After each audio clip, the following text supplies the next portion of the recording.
সূর্য পূর্ব দিক থেকে উঠার সময় পাবে না, পশ্চিম দিক থেকে উঠা শুরু হয়ে যাবে সূর্য। আল্লাহর নবী বললেন তওবার দরজা বন্ধ হয়ে যাবে, আর ওই সময় দক্ষিণ দিক থেকে একটা বাতাস আসবে। সমস্ত ঈমানদার সেই দিন মারা যাবে, কোনো ঈমানদার আর থাকবে না।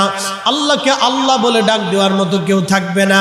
আল্লাহ ইসরাফিলকে বলবেন, ইসরাফিল সিংহায় ফুঁক দাও।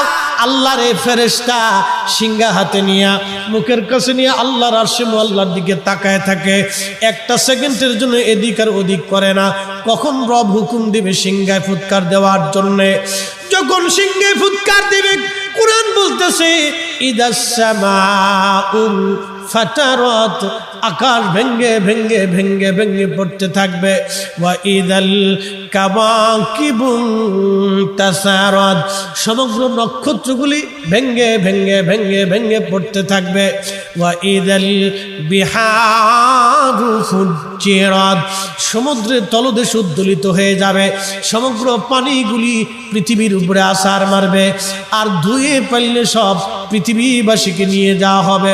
ওয়া ইদাল কুবুরু বুসিরাত, কবরের ভিতরে যাহা আছে সব আমার মালিক আমার রব বের করে দিবে।